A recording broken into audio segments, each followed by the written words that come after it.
whole bunch of time. All right, that's not the only defense versus mount, but just one of the basic ones. I at least want to give you how to apply the principle of bridging.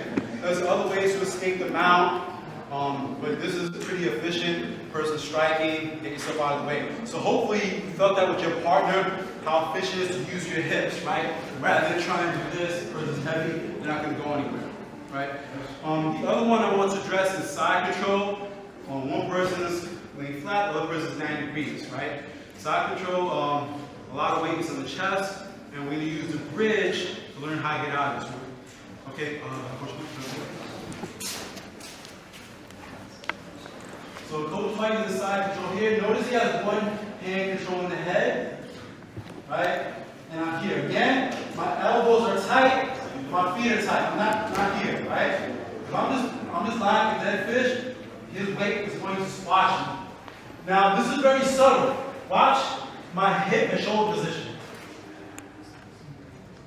The difference between the amount of weight I feel is how much pressure you can put on my sternum. If I'm lying flat here, he's digging his shoulder, that's pretty heavy, right? So what I'm doing is, this hand, by his hip, I'm not using my palm, my elbows in here, I'm just using more my wrist. Why? Very important. Look, if I push in my palm, Coach might roll your hip down. He's going to break your wrist. Right? All his weight is going to come slamming down your wrist. So this hand here by the wrist is just using, this hand by his hip, I'm just using my wrist.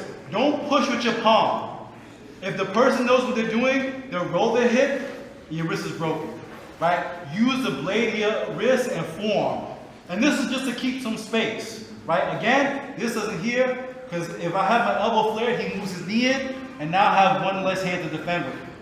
So again, elbows closed, limbs closed, right? So I'm using the wedge of my, blade of my wrist and form. Other hand here by my head. So at the same time he's driving his shoulder in, I can use a little bit of pressure from my own arm against his head, right? To reduce some pressure. Now before the angle I was talking about, I'm flat now. What I want to do is this. It looks subtle, but what I did is, notice this shoulder blade is no longer on the ground, which means his weight is a little bit less heavy on me. Okay? So, we're starting from here, the person's heavy in side control. Immediately, I keep my frame tight and I shift in towards him. I'm going to bridge to that same exact side. Bridge up. Now, let's turn this way so you guys can see a little bit better.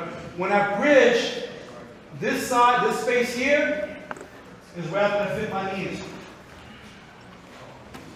So I bridge, same drill we did before, not super high. When I come back down, I fit my knee in that space. Now, again, principle principle one, move ourselves.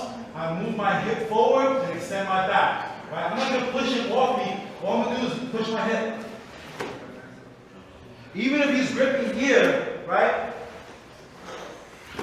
My hip is stronger than his grip. Now this space, right?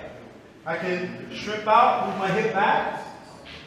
I can even get back to my feet. I can replace the guard. We're not going to do that now because we're not talking about grappling and in terms of submission.